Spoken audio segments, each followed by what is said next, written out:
Just a quick note before this video begins, when I got done editing it, I glanced up at the timeline and it was 40 freaking minutes long. And I thought, shouldn't I cut this down? And then I thought, no, there's so much good data in here. I know some of them will want to see it. So here it is, all 40 minutes of it. But for the probably vast majority of you who do not want to hear me talk about cameras for 40 minutes, there are timestamps and chapter markers down in the video description. And when you start to feel bored, just jump to the next chapter, or heck, just jump right now to the end and hear the conclusion. I don't know, whatever you want to do. Consume this content however you like. Enjoy. Here's the video. I'm Joshua Bardwell, and you're going to learn something today. If you fly FPV, you got to have an FPV camera. And today I've got some of the most interesting FPV cameras on my bench. We're going to run down the specs of these cameras, and I've got a ton of head-to-head footage that I shot, so you can see how these cameras, how the lenses work, how they handle light, etc., etc. It's all coming up. Stay tuned.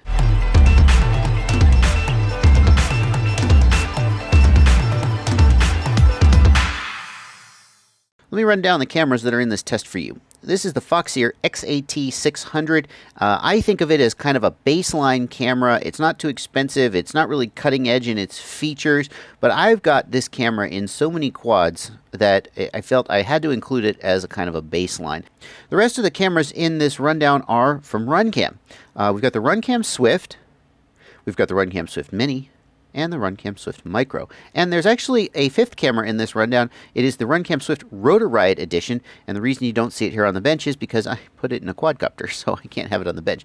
But I've got test results from all of these cameras. I put them all in my testing rig, and I carried them around and I shot footage with them.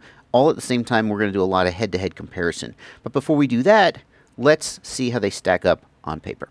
Size-wise, well, you can see these cameras are pretty similar. Very similar in size. In fact, they pretty much fit the same mold. If you've got a quadcopter that's built to take a Runcam Swift, then it's probably also going to be able to take an 1177. This is a pretty an XAT600. This is a pretty standard size for an 1177 style camera. The Runcam Mini is smaller, as the name suggests, is smaller than the standard size Runcam, but not by very much, as you can see. In any dimension, it's only really fractionally smaller. And so I kind of, and it's not lighter either. Both of these come in at about 12 grams. So I'm not really sure I see the point of this camera, to be honest with you. The only major difference between them, other than their size, is that this guy will take up to 36 volts input, and this guy only takes up to 17 volts. Now, that's not going to be a problem for most of us, but if you're running 5S or 6S, and if you want to run without a voltage regulator, then maybe you might prefer this one. But probably there's other factors that are going to lead you to choose one or the other. Joshua from the future here. Yeah, there's one other major factor that might lead you to pick one over the other that Joshua in the past was too dumb to mention. What a dummy he is. Yeah, the Runcam 2 has a built-in OSD with voltage sensing and a freaking microphone that you can feed into your video transmitter. Yeah, so that's kind of a big deal. And I don't know how I don't know. What do you want from me? But I'm setting the record straight now. And that, in my opinion, tips the scale even harder over to the Runcam 2. Because, yeah, so, yeah, there you go. Okay, back to Joshua from the past. Shh, don't tell him I was talking about him.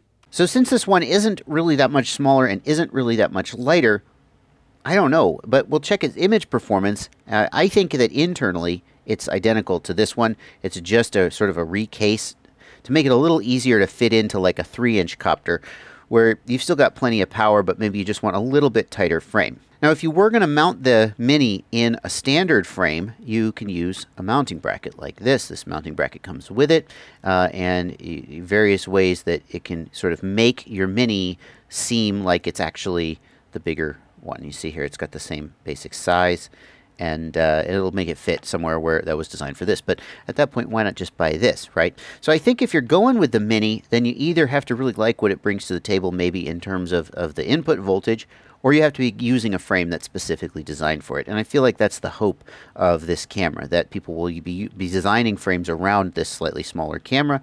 And yeah, there you go. Is it?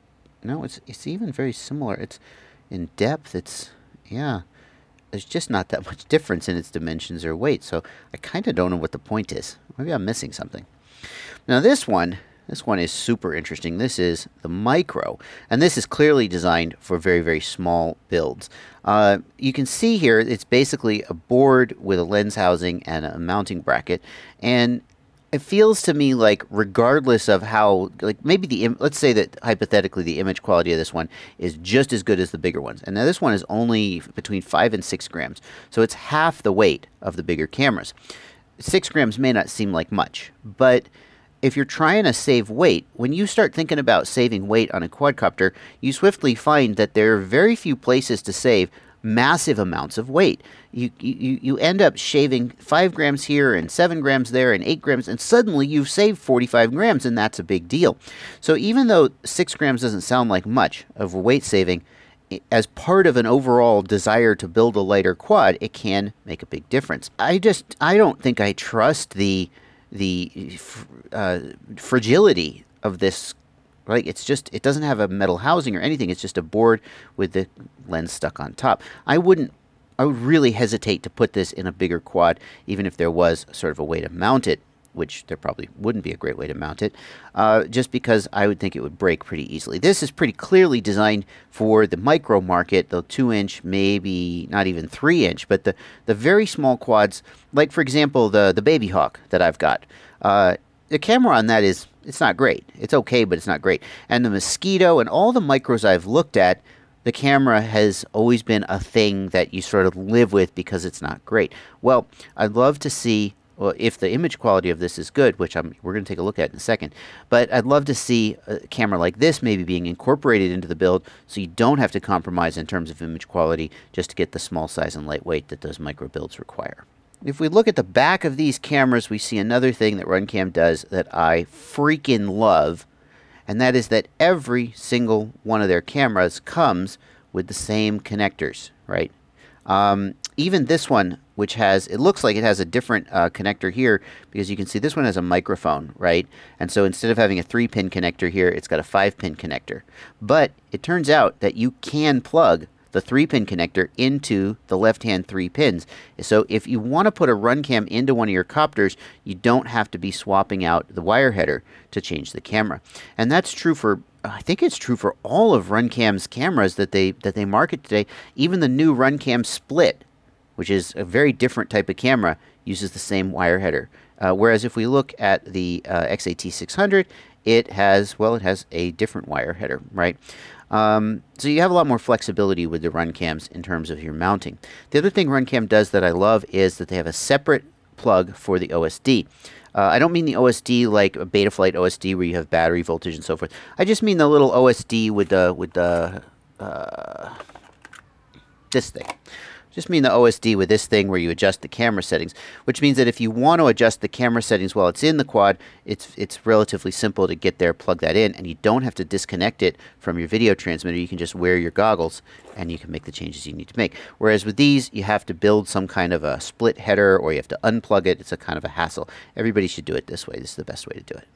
Now let's talk for a minute about the ROTOR RIOT Swift. And yeah, I know you want to hear about this copter. I got a separate video coming out about this copter, but we'll talk about the camera for now. The ROTOR RIOT Swift is a custom version of the Swift that's been tuned by the guys at ROTOR RIOT to give better performance. The default picture settings have been tuned, and there's a GoPro style lens on it. Now GoPro style lenses are all the rage, but the market moves so fast, and Runcam is offering 2.5 and 2.3 millimeter lenses on the Swift and the Swift Mini already. So one could ask, I mean, if the focal length is what you're concerned with, if the field of view is what you're concerned with, one could certainly ask whether there is as much of an appeal to this one now that you can get a regular Swift with a wider or with the field of view that you want. This also has the custom picture settings, the contrast and brightness and so forth, and we'll be taking a look at the images to see what we think of those. But it's not that big of a difference. The pricing on these, the ROTOR RIOT version is $39, the regular Swift is $37, the Swift Mini is $35, and the Micro is $30. And this one, the XAT600, comes in around $35. So if you decide you want the ROTOR RIOT Swift, you're only paying like $2 more than a regular Swift. So you just sort of pick the one that you want, and don't worry too much about price. The micro is much cheaper, but of course this is in a little bit of a different category than these other ones. Another thing that I have to mention that distinguishes the Mini from the Swift is the available lenses. So the Swift can be shipped from Runcam with a 120 degree, 130 degree, or 150 degree field of view lens. That's 2.5, 2.3, and 2.1 millimeters. The Mini comes with 130, 150, or 165. So you can see that the Mini actually, if you wanted that 165 degree wider angle field of view, the Mini would be your choice. Of course, you could always put aftermarket lenses on them, and in fact, I believe they even have the same size thread, so you could even swap the lens. But if you're gonna, why just buy the thing you want, right? Don't buy the thing that needs the aftermarket. So that could be a reason to choose the Mini over the Swift if you wanted that field of view. Now let's take a look at the footage from the cameras, and let's compare how they handle different lighting conditions, image quality, and so forth. What we're looking at here is, well, it's my Premiere editing screen. It's just a screen grab of it, and it's the easiest way I could think of to show you all the footage at once. So over here on the left, we've got the individual cameras, and you can see I've set the OSD for each of the cameras so you can see which is which, and then we can see on the right-hand side a big screen if I want to focus in on any of them. It's important that I tell you what lens is on each of these cameras. So many of these cameras can be ordered with different lenses. So for example, when you look at the field of view of, say, the Runcam 2, and you compare it to the field of view of, say, the Runcam Mini, well, they may not be the same because I have two different lenses, but you could order them with different lenses. And of course, I didn't test each camera with 3 different lenses. So let me just tell you, and I'll also put this up on screen, I'll tell you what lens they've got. The Foxeer XAT600 has a standard 2.8 millimeter lens. The Runcam Mini has a 2.5 millimeter lens. The Runcam Micro has a 2.1 millimeter lens. The Runcam Swift has a 2.1 millimeter lens, and of course the ROTOR RIOT Runcam has the GoPro lens, whatever lens that is. Okay, so that's out of the way. The other thing I need to tell you is that the DVR for the Runcam 2, I ran out of DVRs, and I used a different DVR for the Runcam 2 than for all the others. All of these guys have exactly the same make and model of DVR, and they look pretty much the same. But if we look at the Runcam 2, you can immediately see it looks way freaking different, doesn't it? And so the Runcam 2's footage is kind of just thrown out. But there is a spot where I plug the Runcam 2 into my Fat Shark goggles, and we can do a little bit of a comparison of how like the Runcam 2 looks compared to, say, the Runcam Mini. And that's where we're going to start. I think we're going to see that the Runcam 2 and the Runcam Mini look really similar because my hunch is that they're the same internally. So let's find where that was. So this one here, number 6, is my Fat Shark goggles, and it was also recording DVR, and I was one by one plugging them into different cameras. So I'm going to find a spot here where I put the Runcam 2 on my Fat Shark and compare it. So here's the Runcam 2 with the actual proper DVR, and let's just start by comparing it to the other Runcams, and then we're just going to ignore video number 1 because the DVR was screwed up and it was bogus. Sorry, that's just how it came out. The first thing I want to do is I'm just going to click between them so you can see over on the right and get a sense of the overall image quality. Again, the lens is different on them. So for example, you can see the field of view is a little bit narrower here on the Swift than on the Runcam 2. The Runcam 2 has a 2.1 millimeter, and the GoPro lens on the ROTOR RIOT Swift is roughly equivalent to a 2.5. So it's a little more zoomed in. But set that aside for a minute, because you can put any lens on any camera, and just look at the overall image quality. Here's the Micro, and the Mini, and the XAT600. And here's the Runcam 2 again.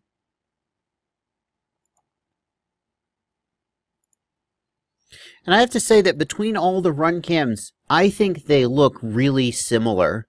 By the way, all of these cameras are at their default settings. I think I may have said that earlier. I haven't tried to tune them at all. I've just taken exactly how they come straight from the factory. I think that they look really similar. I think if we were to nitpick this some, perhaps we could find some differences in the image quality under these lighting conditions.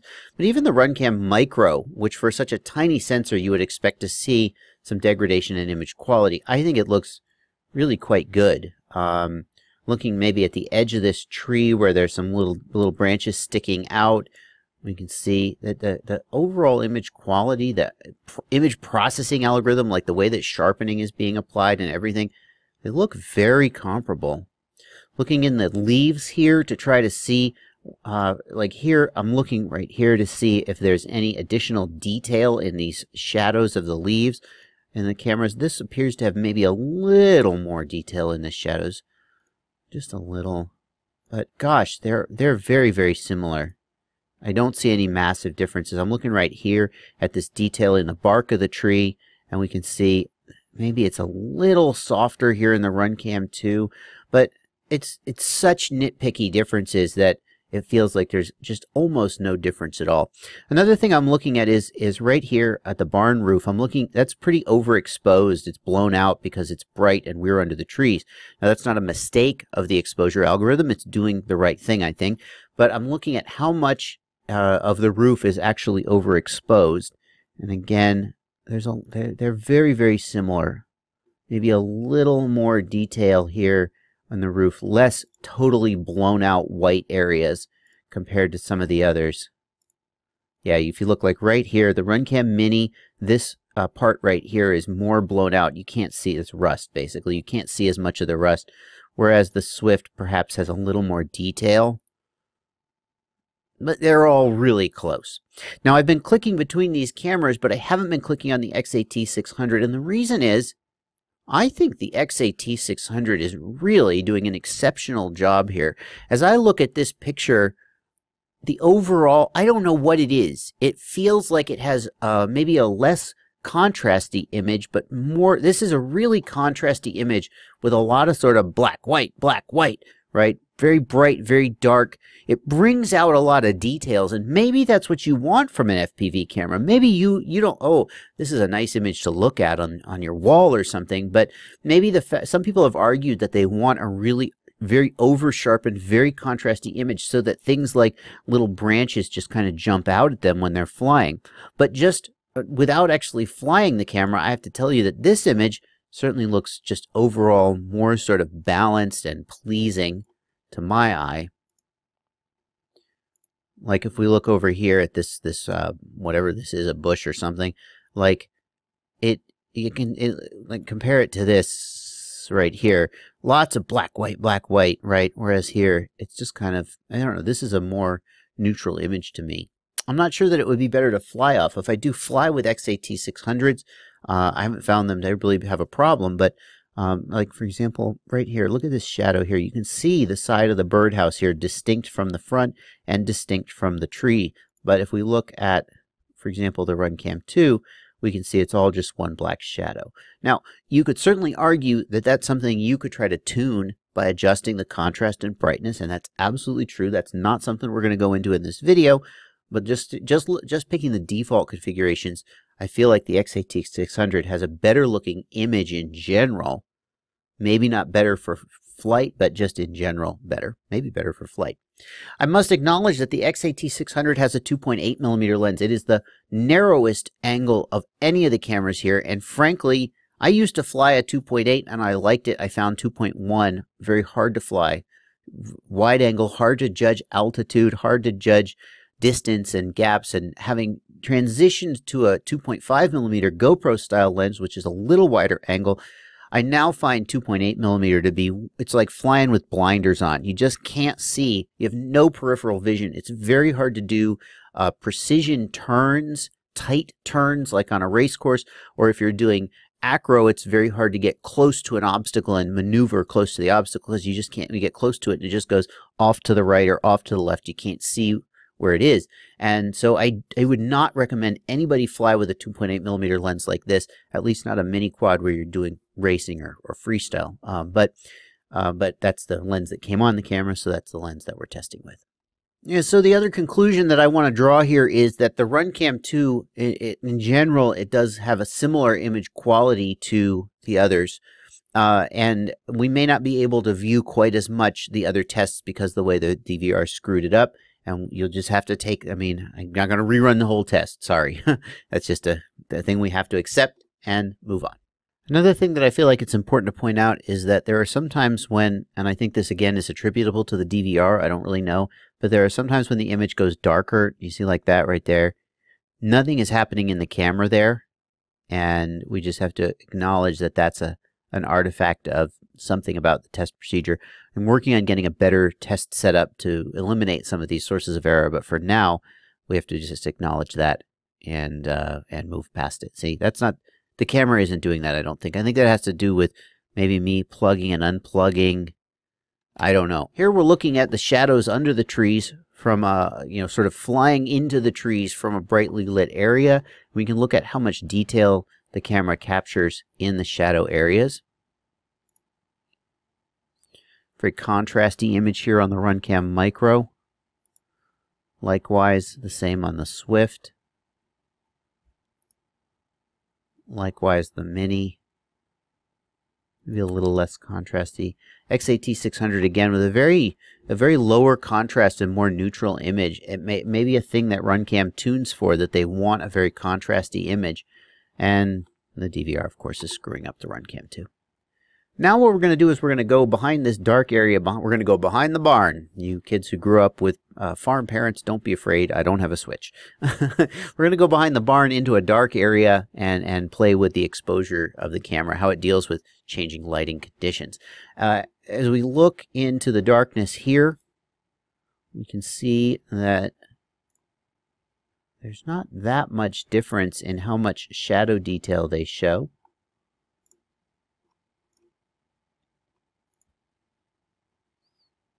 The Runcam Micro is showing a little bit more sort of, I guess, chromatic, I don't know, video noise.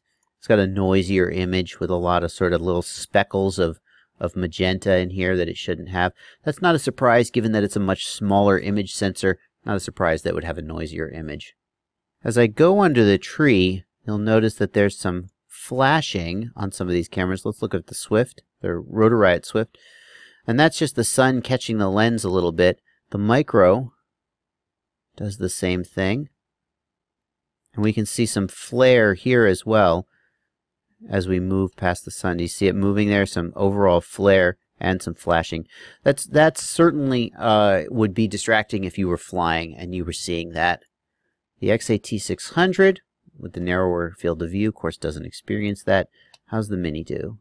Yep, we got some flare coming in from the top on this one as well.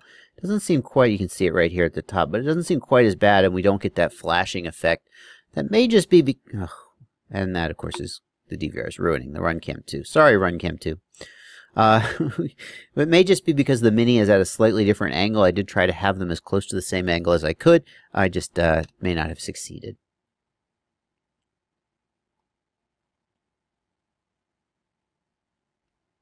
Here we're in a dark area and we're looking at a very bright area right here. Let's see how the cameras are handling it.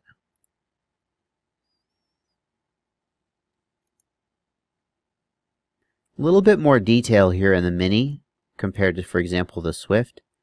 Well, maybe that's not true.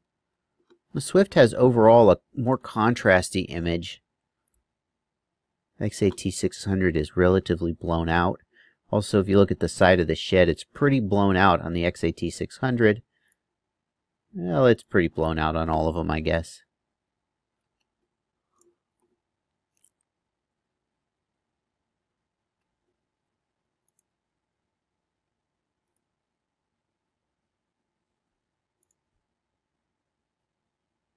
Every time I look at the XAT600's image, I feel like it looks better than the others. And I have to wonder how much of that is due to the lens, the 2.8mm lens being more zoomed in, maybe just doing a better job at resolving details because it's essentially zoomed in. But that's not a fair comparison because that exact zoomed in nature is exactly why I would never actually fly with it. So maybe it would be a more fair test to put the same lens on all of the cameras, but I'm testing them as they shipped for the time being. And none of the cameras really seem to have a problem with adjusting to the changing exposure as I move from sun to shade and so forth. Here we're going to go look over here. Got a little bit of flare on the lens there. Flare again. Flare. Flare. And also with the Micro, big time flare. But none of them are really having trouble changing exposure, looking at the sky, or anything like that. And now we're going to do one more exposure test, where you'll see for yourself. Let's watch the ROTOR RIOT Swift do this exposure test. So I'm looking into the barn stall, then out at the sun, and then into the barn stall again to see how quickly it changes exposure between the two.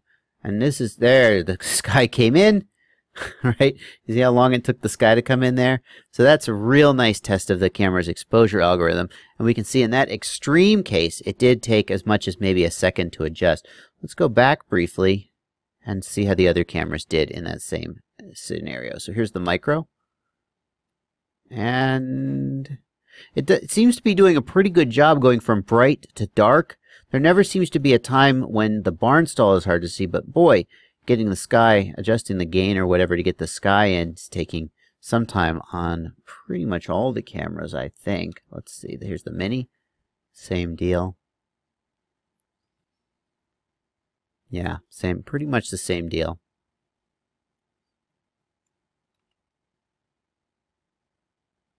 I would say the XAT600 seems a little slower to adjust. Let's check that again.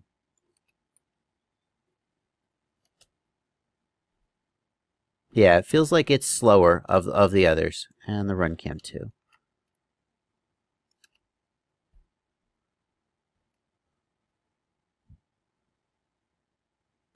It's also worthwhile to examine how these lenses distort, how linear they are, how much fisheye they are, and although they're not exactly the same field of view, we certainly can compare those things between them. Of course, we'll be completely ignoring the XAT600, which at 2.8 millimeters has zero fisheye, but also, like I said, it's not very flyable. It's very interesting to compare the ROTOR RIOT Swift, which has the GoPro style lens, which is known for having sort of less fisheye than most 2.1 millimeters. And I've chosen this shot because I think these are all obviously parallel lines on the barn, really let us look for the amount of fisheye in the lens and the amount of sort of distortion. We can see here, there is, I mean, this is not a straight line. The lens is distorting it a little bit. If we compare it to the Runcam 2, which has a 2.1 millimeter lens on it, we can see that there's also some distortion. And the difference between them, the Runcam 2 is wider angle, which we know, but the difference between them in terms of the amount of fisheye is not really dramatic. So, yeah, this line is reasonably straight, and these lines here as we get toward the edge, by the way, this is not, is that straight, or is that coming off the barn? No, I think that's distortion from the lens. Maybe it's not. Maybe it's actually coming off the barn. Maybe that's warped wood. This is the corner of the barn right here, though, and this is definitely a straight line, and we can see it's fairly significantly warped. It's there's some warpage in both of them. And, of course, here is the Runcam Micro. Definitely some fisheye there. And the Mini with the 2.5 millimeter lens. So it sort of makes sense that the 2.5 millimeter lens on the Mini has a little less distortion because it's less wide angle. But there doesn't seem to be a really massively dramatic difference between the Swift and the Runcam 2 with the GoPro style lens and the 2.1 millimeter lens. Maybe a small difference in the amount of fisheye sort of down here at the bottom, but I'm not sure how much of that could be attributed to the fact that this is a narrower field of view, so there's just less inherent fisheye. The other question that I'm sure you're going to ask is, what about latency? And I did a little bit of latency testing, but screw my latency testing. Oscar Liang is doing a much better job. Oscar has done a fantastic job here with some latency testing. I have a video that I made a long time ago about why the usual methods of testing camera latency are not good. They do not work and they do not produce accurate results. You know, like holding a stopwatch up and measuring the difference between the camera version and the original version, or every method you've ever seen people use to test latency is garbage. It's completely inaccurate, and I have a video about why. Almost every. There are a few. There are a few that are better than others. I really like R.C. Shim's method of waving a finger in front of a camera while pointing the camera at the screen, so you get sort of an infinite row of fingers, and you can kind of see how much wave there is. That's good, but it doesn't give you concrete numbers. No, the only way, the best way to accurately test a camera's latency is to use electronic sensing. You shine a light in the camera and you measure electronically with the screen how long it took for the screen to light up. And that's what Oscar has done. And so when we talk about the latency of these cameras, I am just going to throw you over at his webpage. You should go check it out. It's excellent, amazing research. Kudos to him for doing it. Damn him for doing it before I did. Well, I was never going to do it, but he set up an Arduino and an LED and a photo diode and good. So let's look. What do we got here? Runcam Swift. Max latency 37 milliseconds, min 17, average 28.5. Let's just look at the averages, shall we? Average 28.5 for the Swift, average 27.0 for the ROTOR edition. They're essentially, I think, the same camera with slightly tweaked settings and a different lens, so it stands to reason that their latency is the same. Swift 2, 23, so it's slightly faster. Swift Mini, 24, which sort of supports the hypothesis that the Swift and the Swift Mini are the same, or the Swift 2 rather, and the Swift Mini are the same hardware inside, very, very similar latency. The Micro Swift, 27, a little different, but still perfectly reasonable. The Eagle, hey, as long as we're here, I didn't test this camera, but let's look at the other ones as long as we're here. The Eagle, he marks at 36 milliseconds, which is interesting because people have complained about latency on the Eagle, but it's not that much slower than the Swift, and certainly not the 45 milliseconds that some people have been quoting. Max was 45, but the average was much faster than that. It is more latency, especially if you compare the mins, but not as much as you'd think. Runcam has actually come out with an Eagle 2. I have one for testing, and I asked what's the difference between it, and one of the things they've done is they've tweaked the sharpening algorithm, but the other thing they've done is they've improved the latency. So if you loved the Eagle, but the one thing that was holding you back was the latency, look, it's down to 24 milliseconds faster than the Gen 1 Runcam Swift, and directly on par with the Swift 2. So that's super exciting. And then interestingly, the Owl and the Owl Plus, wow, 17 and 18 milliseconds. I don't even need the night vision stuff, but geez, they are way faster than anything else on the table. I wonder why. I don't know. But there you go. There's the latency of these cameras.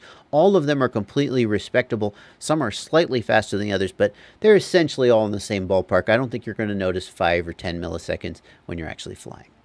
What then is the conclusion that we can take from this testing? Well, the conclusion, I'm sorry to say, or maybe I'm happy to say, I don't know, is that all of these cameras are pretty close, I think, in their performance. None of them really dramatically stood out as being significantly better or significantly worse than the others. Well, except I'd say the XAT600, to me, the image quality looked better, but that is probably down to the settings, the brightness, the contrast, and so forth on the cameras.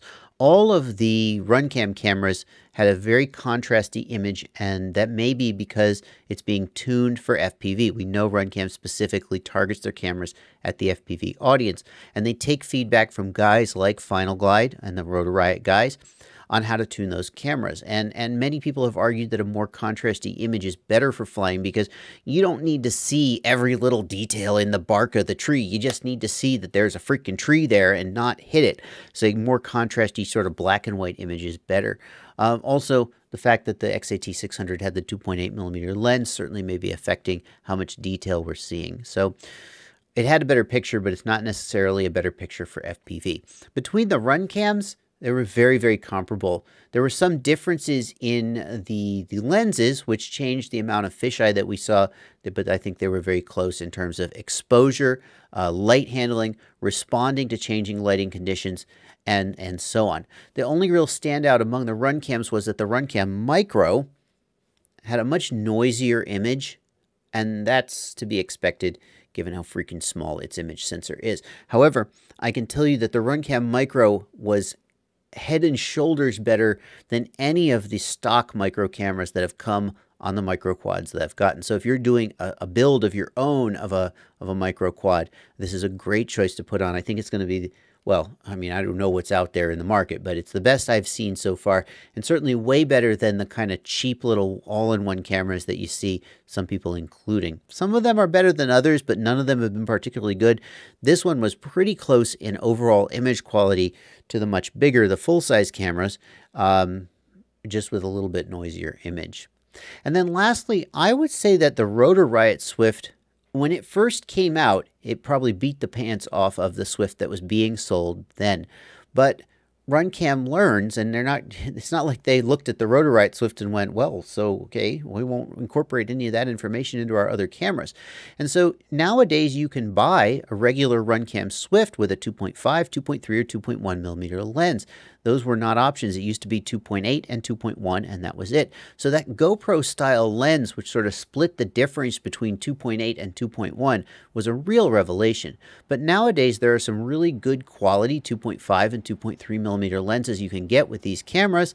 And I think the difference, the advantage of the ROTOR RIOT Swift, other than, you know, having the awesome ROTOR, oh, I don't have it here, it's in a copter, but other than having the awesome ROTOR RIOT logo on it, maybe doesn't have quite as much of an advantage. Even the GoPro lens, which really had exceptional image quality and was able to achieve a wider field of view without a lot of fisheye, I think that I would be hard-pressed to tell the difference between it and the 2.5 or 2.3 from Runcam on the Swift. So there's only a couple dollars difference in the two cameras, so you just pick whichever one you like and go with it.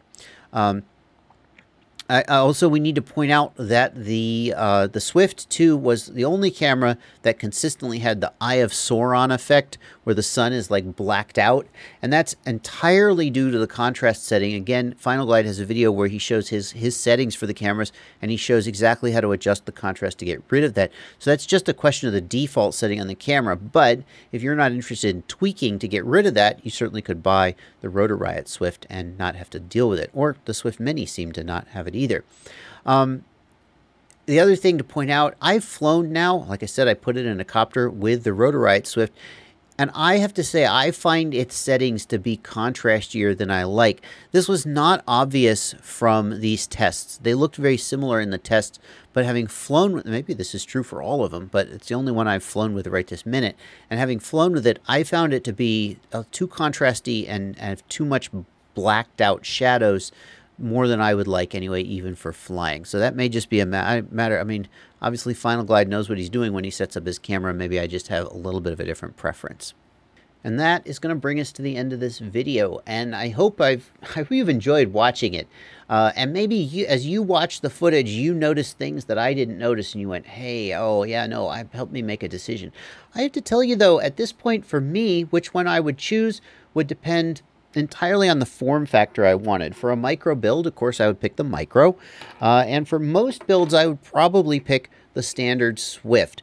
Or the XAT600 if it's what was in stock. Although I'd like the Swift if only because they're making it available with such a nice variety of lenses. And the lenses they put on here are pretty decent. As far as the ROTOR RIOT one goes, I'm not sure I would go out of my way to get it. The lens that's on it is nice, but not, I think, exceptional compared to the other lenses that ROTOR RIOT is offering. Or that rather Runcam is offering, and kudos to Runcam for keeping up with the market. There was a time when you had to buy an aftermarket lens to get a good quality 2.5 or 2.3, and Runcam said, no, screw that, we're going to offer some good lenses, and now you can just buy the camera. Instead of spending 10 bucks on the lens aftermarket, you can just get the camera with the good lens on it, and it's pretty much the same price it's always been. So there you go. Thank you, Runcam. Thanks also, I should acknowledge, to Runcam for supplying all of the cameras in this testing. Whee! And yeah, thank you guys for watching. Leave any questions or comments down in the video description, or in the comments. You can't write in the video description. And also, look forward to seeing my new test rig in an upcoming video where all these discrepancies that were due to different DVRs are going to be gone, because I got one big 8-channel security camera DVR that's going to record all the footage. So super excited about that.